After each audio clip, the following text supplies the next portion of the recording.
సావుపుత్రుల మధ్య సుమిత్రకు ఎదురయ్యి దీప నీ కన్న కూతురు, జ్యోత్స్న నా కూతురు అని నిజం చెప్పిన దాసు. అసలు సుమిత్రకు దాసు ఎదురవ్వడమేంటి? దాసు ఎక్కడున్నాడు? సుమిత్ర అక్కడికి ఎలా వెళ్ళింది? ఎందుకు వెళ్ళింది? మరి అలా ఎదురైనటువంటి దాసు సుమిత్రకు ఎలా నిజం చెప్పాడు? ఆ విషయం సుమిత్ర నమ్మిందా? మరి దాసు ఏ రీజన్స్ తో సుమిత్రను నమ్మించాడు?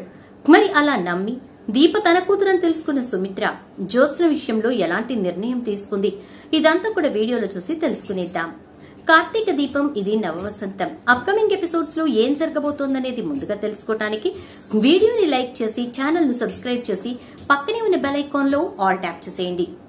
మొత్తం మీదకి చూసుకున్నట్లయితే కనుక దాసు కనిపించట్లేదు అనే విషయాన్ని పారిజాతం అయితే దశరథ్ కు చెప్పింది. ఆ విషయంలో కార్తీక్ ని కూడా ఇన్వాల్వ్ చేసి కొద్దిగా ఇద్దరూ వెతకండి అని చెప్పింది. ఇక ఆ మాటలు విని దశరథ్ కొంచెం కంగారు పడ్డాడు. అది గమనించిన కార్తీక్ దశరథ్ ను నిలదీసి దాసుని చంపజూచింది జ్యోత్స్న అనే విషయాన్ని దశరథ్ కి తెలుసు అనేటటువంటి విషయాన్ని తెలుసుకున్నాడు కార్తీక్. ఇక మావయ్యకు జ్యోత్స్న ఎలాంటిదో తెలుసన్నమాట అని చెప్పి అనుకుంటాడు. ఇక దశరథ్ అయితే దాసుని వెతికే పని మొదలు పెట్టాలి అనుకుంటాడు. ఇక ఇంట్లోకి వెళ్లిన తర్వాత చూస్తే అక్కడ ఊహించని విధంగా సుమిత్ర దశరథ్ ను నిలదీస్తుంది. మీరు అత్తయ్య గారు చెప్తున్న మాటలు వినటం నేను విన్నాను. నాకు పూర్తిగా క్లియర్ గా వినిపించలేదు, కానీ దాసు అని చెప్పి ఏదో చెప్తున్నారు. దాస్కి ఏమైంది అని అడుగుతుంది సుమిత్ర. దాసు కనిపించట్లేదట సుమిత్ర అని చెప్పి చెప్తాడు దశరథ్. అదేంటండి కనిపించకపోవడం ఏంటి? అంటే కాశీ వాళ్లు పట్టించుకోలేదా? వదిలేస్తారా? ఆయన కసలే మతి బాగోలేదు. పూర్తిగా గతాన్ని మర్చిపోయిన పరిస్థితుల్లో ఉన్న మనిషిని ఎలా వాళ్ళు వదిలేశారు అంటే దాసు ఫోన్ తో సహా అన్ని ఇంట్లో పెట్టేసి నా కోసం వెతకద్దు అని చెప్పేసేసి వెళ్లిపోయాడట అని చెప్పి చెప్తాడు దశరథ్. అయ్యో అవునా అనగానే ఆ విషయం గురించే పిన్ని నాతో చెప్తోంది. నన్ను పోలీసులతో మాట్లాడి ఎలా అయినా సరే దాస్ ఎక్కడున్నాడో తెలుసుకోమని అడుగుతోంది అని చెప్పని అనేసరికి పోనీలేండి, అత్తయ్య గారికి ఉన్నది దాస్ ఒక్కడే కదా, కాబట్టి ఆవిడ కోసమైనా మనం వెతకాలి అని చెప్పేసేసి సుమిత్ర అంటుంది. ఇక ఇలా ఇద్దరూ మాట్లాడుకుంటారు. ఆ తర్వాత దశరథ్ అయితే పోలీస్ స్టేషన్ కు వెళ్లి దాస్ గురించి కంప్లైంట్ ఇస్తాడు. ఈ విషయం తెలుసుకున్నటువంటి జ్యోత్స్న ఒక్కసారిగా షాక్ అవుతుంది. డాడ్ కి ఎందుకు ఇంత ఇంట్రెస్ట్ దాస్ విషయంలో? అసలు ఆయన కనిపించకుండా పోతే ఈయనకిందుకంత బాధ అని చెప్పేసి అనుకుంటూ తన మనుషులకి దాస్ ఫోటో పంపించి ముందు వీడు ఎక్కడున్నాడో వెతకండి, ఎక్కడున్నాడో తెలిసిన వెంటనే నాకు ఫోన్ చేసి చెప్పండి అని చెప్పి అంటుంది. సరేనమ్మా అంటారు జ్యోత్స్న మనుషులు. ఇక సుమిత్ర గుడికి వెళ్లాలి అని చెప్పేసి బయలుదేరుతుంది. అలా బయలుదేరినటువంటి సుమిత్ర గుడికి వెళ్లి అక్కడ భగవంతుడికి దండం పెట్టుకుని ఇప్పటికీ నా కూతురి జీవితానికి మంచి రోజులు వచ్చాయి. తప్పు చేసిన దీప తనంతట తానే తప్పు ఒప్పుకుంది. అందరి ముందు క్షమాపణ అడిగింది. రేపు నిశ్చితార్థంలో కూడా అందరినీ క్షమాపణ అడిగి ఎలా అయినా సరే ఈ నిశ్చితార్థం జరిగేలా చూడాలి. దీప మనస్సులో వేరే ఆలోచన ఏమీ రాకముందే ఈ నిశ్చితార్థం జరిగిపోయి పెళ్లి జరిగిపోవాలి. ఈ విషయంలో నీ అనుగ్రహం కావాలి అని చెప్పి భగవంతుని వేడుకుంటుంది ఇక సుమిత్ర అయితే. దాంతో ఇక భగవంతుడిని వేడుకున్నటువంటి సుమిత్రను చూసినటువంటి పంతులు గారు, అమ్మా నీ విషయంలో మంచి రోజులు రాబోతున్నాయి. ఎందుకో మీరు చాలా చక్కగా మీ జీవితంలో సంతోషాన్ని ఆస్వాదించబోతున్నారని చెప్పి నాకు అనిపిస్తోంది. మిమ్మల్ని చూస్తుంటే నాకు ఇది చెప్పాలనిపించింది. ఇది భగవద్వాక్కులని చెప్పి అనుకోండి అని చెప్పేసి అంటాడు. అలాగే పంతులు గారు అని చెప్పి కొబ్బరికాయ కొట్టేసి పూజ చేయించుకుని సుమిత్ర ఇంటికి బయలుదేరుతుంది. కారులో వస్తూ ఉండగా సుమిత్ర కారు పాడైపోతుంది. డ్రైవర్ వెంటనే అమ్మా జ్యోత్స్నమ్మ గారికి ఫోన్ చేస్తాను అంటే వద్దులే, ఇంకా ఎంత దూరం, కాస్తంతే కదా, పర్వాలేదు నేను వెళ్లిపోతాను, నువ్వు రిపేర్ చేయించుకునిరా అనగానే దశరథ్ సార్ కన్నా ఫోన్ చేస్తాను మేడం అని చెప్పని అంటాడు. అవసరం లేదులే అని సుమిత్ర కారు దిగి నడుచుకుంటూ వెళ్తూ ఉంటుంది. వాళ్ళ ఇంటికి దగ్గర మార్గం ఉండేసరికి ఆ మార్గంలోనే వెళ్తూ ఉంటుంది సుమిత్ర. అలా వెళ్తూ ఉండగా సుమిత్రకు ఎవరో మూలుగుతున్నట్టుగా వినిపిస్తూ ఉంటుంది. ఎవరు అని చెప్పి ఆ సౌండ్ ఎటు నుంచి వస్తోందో అటువైపుగా నడుస్తుంది. తీరా అక్కడికి వెళ్లి చూసేసరికి అక్కడ ఆకులు అన్ని పడి ఉన్న చోట ఒక వ్యక్తి కింద పడిపోయి అంటే వాటి మీద పడి మూలుగుతూ ఉంటాడు. ఎవరబ్బా అని చెప్పి దగ్గరకు వెళ్తుంది. అలా దగ్గరకు వెళ్లి చూసేసరికి దాసు. ఒక్కసారిగా షాక్ అయిపోతుంది సుమిత్ర. సారీ. అలా షాక్ అయినటువంటి సుమిత్ర దాసు దాసు అని చెప్పి లేపే ప్రయత్నం చేస్తుంది. కానీ దాసు స్పృహలోకి రాడు. ఏం జరుగుంటుందా అని చెప్పి కంగారు పడుతూ ఇక వెంటనే సుమిత్ర అయితే పక్కనే ఉన్నటువంటి బోర్ దగ్గరకు వెళ్లి నీళ్లు తీసుకొచ్చి దాస్ ముఖం మీద కొడుతుంది. దాంతో దాస్కు స్పృహలోకి వస్తాడు. ఒక్కసారిగా ఎదురుగా ఉన్న సుమిత్రను చూసి అమ్మా వదినమ్మా నువ్వా అని చెప్పని అంటూ ఉంటే నువ్వేంటి దాసు ఎక్కడున్నావు, నువ్వు కనిపించట్లేదని ఆయన అత్తయ్య గారు కార్తీక్ అందరూ వెతుకుతున్నారు, అసలు ఏమైపోయావు, ఎక్కడికి వెళ్ళావు నువ్వు అని చెప్పని అంటూ ఉంటుంది. వదినమ్మా నేను నీకోసమనే బయలుదేరాను, నీకు అన్నయ్యకు నిజం చెప్పడం కోసమే వస్తున్నాను, కానీ ఈలోపే రౌడీలు నా మీద అటాక్ చేశారు అని అంటే రౌడీలా, నీకు ఎవరితో శత్రుత్వం ఉంది దాసు, ఇదివరకు కూడా నీ తల మీద ఎవరో కొట్టారు అని చెప్పని అన్నారు అని అనగానే ఇంకెవరమ్మా, నా కన్న కూతురు అని అంటాడు. నీ కన్న కూతురా, నీ కూతురు పుట్టినప్పుడే పురిట్లో చనిపోయిందన్నారు కదా దాసు అంటే లేదమ్మా పురిట్లో చనిపోలేదు, అది ఎందుకు పురుడు పోసుకుందా అనే విధంగా నా జీవితాన్ని బాధ పెడుతూ వస్తోంది, అలా పెరిగిందది, చనిపోలేదమ్మా అని అంటాడు. ఎక్కడుంది, తనెందుకు నిన్ను చంపాలనుకుంటోంది అంటుంది సుమిత్ర. అది ఎక్కడో లేదమ్మా నీ ఇంట్లోనే ఉంది అని చెప్పని అంటాడు. నా ఇంట్లోనా, నా ఇంట్లో ఎవరున్నారు అని సుమిత్ర ఆలోచిస్తూ దీపనా, దీప నిన్ను చంపాలనుకుందా అని చెప్పి అంటుంది సుమిత్ర. దాంతో దాసు దీపెందుకు చంపాలనుకుంటుందమ్మా, దీప బంగారం వంటి మనస్సున్నది, అలాంటిది నన్నెందుకు చంపాలనుకుంటుంది అని అనేసరికి మరి ఇంకెవరి గురించి చెప్తున్నావు దాసు అంటూ నీ కన్న కూతురు అంటున్నావు కదా అని అంటుంది సుమిత్ర. దాంతో ఇక దాసు అవునమ్మా నా కన్న కూతురే, నా కన్న కూతురే నన్ను చంపాలనుకుంటోంది, ఆ కన్న కూతురు ఎవరో కాదు జ్యోత్స్న అని అంటాడు. ఒక్కసారిగా షాక్ అవుతుంది సుమిత్ర. జ్యోత్స్న నీ కన్న కూతురా, ఏం మాట్లాడుతున్నావు దాసు, మతిగాని భ్రమించిందా ఏంటి, మతి మరుపు వచ్చింది, గతాన్ని మర్చిపోయావన్నారు, కాదు మొత్తానికి నీకు పిచ్చి పట్టినట్టు అనిపిస్తోంది నాకు అంటుంది సుమిత్ర. అవునమ్మా అంతా విన్న తర్వాత మీకు పిచ్చి పట్టినట్టుగా అనిపిస్తుంది అంటాడు. దాంతో సుమిత్ర ఏం జరిగిందో నిజం చెప్పు దాసు అని అనేసరికి ఏం జరగటం ఏంటమ్మా, ఏం జరగటం ఏంటి, మా అమ్మ చేసిన పాపం ఇప్పటికీ నన్ను శాపంలా వెంటాడుతోంది, ఈ రోజు నన్ను చంపడానికి వచ్చిన వాళ్ళు ఎవరో తెలుసా, నా కూతురు పంపించిన రౌడీలు, నేనెక్కడ కనపడితే అక్కడ చంపేయమని చెప్పి వాళ్ళకి నా ఫోటో పంపించిందట, నన్ను చంపడానికి వాళ్ళకిచ్చిన డబ్బెంతో తెలుసా, 50 లక్షల రూపాయలు అంటాడు. నీ కూతురు నిన్ను చంపటానికి 50 లక్షల రూపాయలు మనుషులకి ఇచ్చి పంపించిందా, ఏం మాట్లాడుతున్నావు దాసు అని చెప్పని అంటూ ఉండేసరికి నిజమమ్మా అబద్ధం కాదు, నా కూతురు ఎవరో ఎందుకు ఇలా చేస్తోందో తెలిస్తే ఖచ్చితంగా నువ్వు ఖచ్చితంగా ఆశ్చర్యపోతావు అంటూ ఇక దాసు నిజం చెప్పటం మొదలు పెడతాడు. 25 ఏళ్ల క్రితం నువ్వు పురుడు పోసుకున్న రోజునే నా భార్య కూడా పురుడు పోసుకుంది కదా, అదే హాస్పిటల్లో కదా అని అంటాడు. అవును ఆ విషయం నాకు తెలుసు, నీ భార్యకు పుట్టినటువంటి పాప చనిపోయిందని కూడా తెలుసు అంటే చనిపోలేదమ్మా, ఆ పాప నీ పొత్తిళ్లలో చేరింది, నీ పొత్తిళ్లలో ఉండాల్సిన నీ బిడ్డ రోడ్డు పాలైపోయింది అని అంటాడు. ఒక్కసారిగా షాక్ అయిపోతుంది సుమిత్ర. అంటే నువ్వంటోంది జ్యోత్స్న నా పొత్తిళ్లలోకి వచ్చింది, నా పొత్తిళ్లలో ఉండాల్సిన నా బిడ్డ రోడ్డు పాలైపోయిందా, అంటే జ్యోత్స్న నా కన్న కూతురు కాదా అంటుంది సుమిత్ర. అవునమ్మా జ్యోత్స్న నీ కన్న కూతురు కాదు, జ్యోత్స్న నా కన్న కూతురు అని అంటాడు.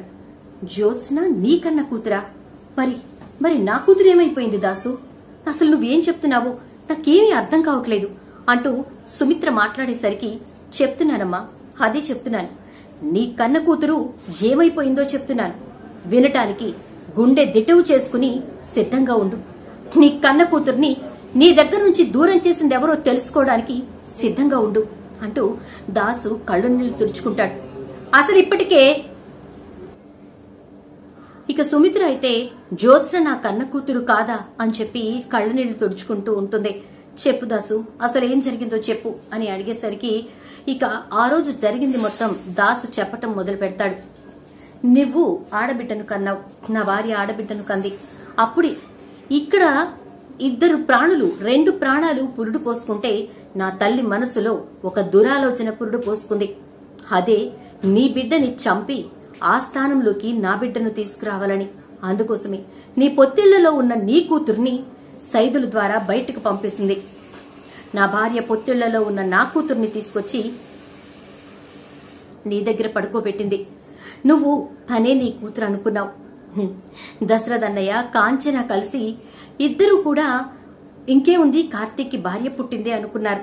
కానీ అప్పటికే జ్యోత్స్న వచ్చిన స్థానంలోకి, దీప ఉండాల్సిన స్థానంలోకి జ్యోత్స్న వచ్చేసిందనే విషయం ఎవరికి తెలియదు కదా అని అనేసరికి ఒక్కసారిగా షాక్ అవుతుంది. దీప ఉండాల్సిన స్థానం ఏంటి? ఏం మాట్లాడుతున్నావు దాసు అంటే, అవునమ్మా, సైదులతో పంపించేసిన తర్వాత సైదులు ఆ బిడ్డని చంపాలి లెక్క ప్రకారం అయితే, కానీ చంపలేదు. వాడికి చివరాఖరి నిమిషంలో మనస్సు మారింది. అందుకోసమే ఆ బిడ్డను తీసుకెళ్లి బస్టాండ్ లో నీళ్లు, అంటే వర్షం పడుతున్న ఆ రాత్రి నీళ్లు పడకుండా జాగ్రత్తగా పెట్టాడు.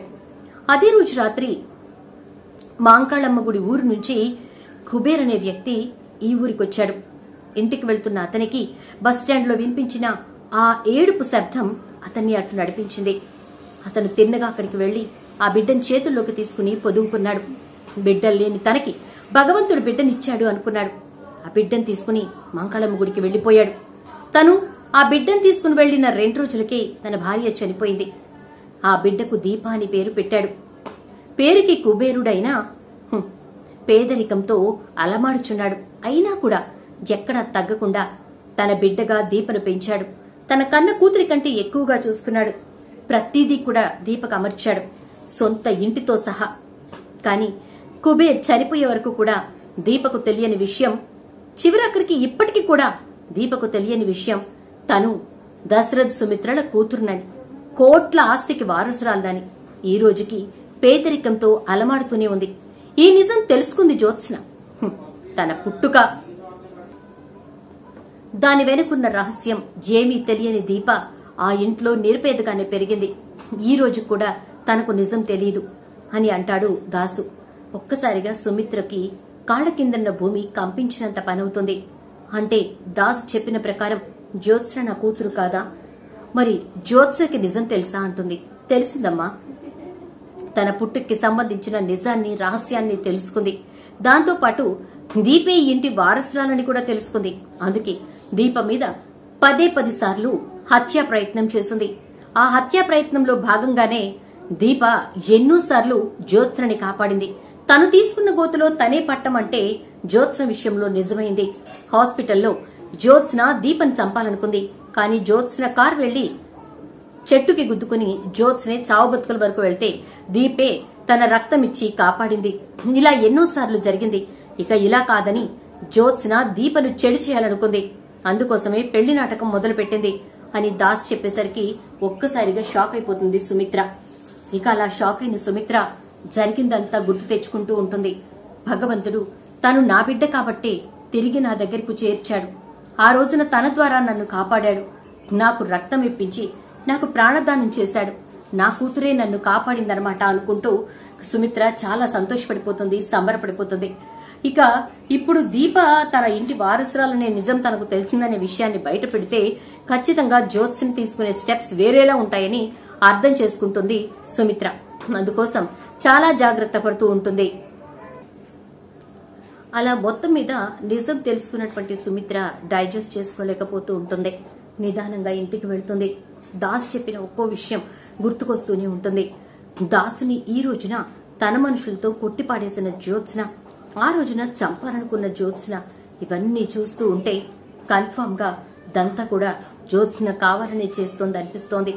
దీప నా కన్న కూతురనే విషయం తెలుసుకునే దీపకు నాకు మధ్య అగాధాన్ని సృష్టించిందేమో అనిపిస్తోంది. గౌతంతో పెళ్లి అంటే వద్దు అంటోంది. మరి గౌతంతో పెళ్లిని అడ్డు పెట్టుకుని దీప మంచిది కాదు అని చెప్పి మా అందరికీ కూడా అర్థమయ్యేలా మేమంతా అనుకునేలా చేసింది కదా. అంటే ఇదంతా ప్లాన్ ప్రకారమే చేస్తోందా? దీనికి మా అత్తయ్య గారు సహకరిస్తున్నారన్నమాట అని ఆలోచిస్తూ ఉంటుంది సుమిత్ర. ఇంటికొచ్చిన సుమిత్రను చూసి మామీ అంటూ జ్యోత్స్న దగ్గరకు వెళ్తుంది. ఇక సుమిత్ర చాలా అసహ్యంగా చూస్తుంది జ్యోత్స్న వంక. అలా చూసినటువంటి సుమిత్ర తన గదిలోకి వెళ్లిపోతుంది. జ్యోత్స్న అది జీర్ణించుకోలేకపోతుంది. ఏంటి ఏది ఏమైనా మా మమ్మీ మాత్రం నన్ను వదిలిపెట్టేది కాదు. అలాంటిది ఈరోజు మా మమ్మీ నా ముఖం వంక చూడటానికి కూడా అసహించుకొని వెళ్తోంది అంటే కన్ఫర్మ్ గా ఏదో జరిగింది. ఏం జరుగుతుంది అని చెప్పి తన మనుషులకి ఫోన్ చేస్తుంది జ్యోత్స్న. మేడం, మీరు చెప్పిన వ్యక్తి కనిపించాడు. అతన్ని కొట్టి పాడేశాం. చావు బతుకుల మధ్య ఉన్నాడు. మేం చంపేద్దాం అనుకునే లోపే ఎవరో అటుగా నడిచొస్తుంటే మేం వచ్చేసాం అని చెప్పని అంటారు. వాళ్ళు ఎలా వదిలేస్తారా, వాడిని ఎక్కడున్నాడో ఏంటో చూసి చంపేయండి అని చెప్పని అంటుంది. కానీ ఈలోపే దాస్ అయితే కాశీ వాళ్ళ దగ్గరికి వెళ్లిపోతాడు. అలా వెళ్లి నేను వచ్చానని కాని తిరిగి ఇంట్లోనే ఉన్నానని కాని ఎవ్వరికీ చెప్పొద్దు, ఎవరికీ తెలియనియొద్దు అంటాడు. ఈవెన్ కార్తీక్ వాళ్ళకి గాని ఎవ్వరికీ తెలియనియొద్దు, కేవలం నేను ఇంట్లో ఉన్నాననే విషయం మన ముగ్గురికి తప్ప ఇంకెవరికి తెలియకూడదు అంటాడు. అలా దాస్ ఎందుకన్నాడో కాశీకి అర్థం కాకపోయినా ఏదో జరుగుతోందని మాత్రం కాశీ అర్థం చేసుకుంటాడు. ఇంకా సుమిత్ర ఇంటికెళ్లిన దగ్గర నుంచి జ్యోత్స్నని చాలా చాలా చికాగ్గా చూడటంతో పాటు అసహ్యించుకుంటూ ఉంటుంది. జ్యోత్స్న దరిదాపుల్లోకి వచ్చినా కూడా తట్టుకోలేకపోతూ ఉంటుంది. దీపవంక చూస్తూ నా కన్న కూతుర్ని ఎన్ని మాటలు అనుకున్నానా అని చెప్పి ఆలోచిస్తూ ఉంటుంది. కానీ నిజాన్ని మాత్రం బయట పెట్టదు. కారణం ఏమాత్రం నిజం బయట పెట్టినా జ్యోత్స్న తనతో పాటు తన కుటుంబం మొత్తాన్ని కూడా చంపడానికి వెనకాడదని సుమిత్ర అర్థం చేసుకుంటుంది. చూద్దాం మరి రాబోయే ఎపిసోడ్స్ లో ఏం జరుగుతుందో. వీడియో నచ్చితే లైక్ అయితే చేసి వీడియోని షేర్ చేసేయండి. అలాగే ఛానల్ సబ్స్క్రైబ్ చేసుకోండి. పక్కనే ఉన్న బెల్ ఐకాన్ లో ఆల్ ట్యాప్ చేయడం మర్చిపోకండి. Thank you.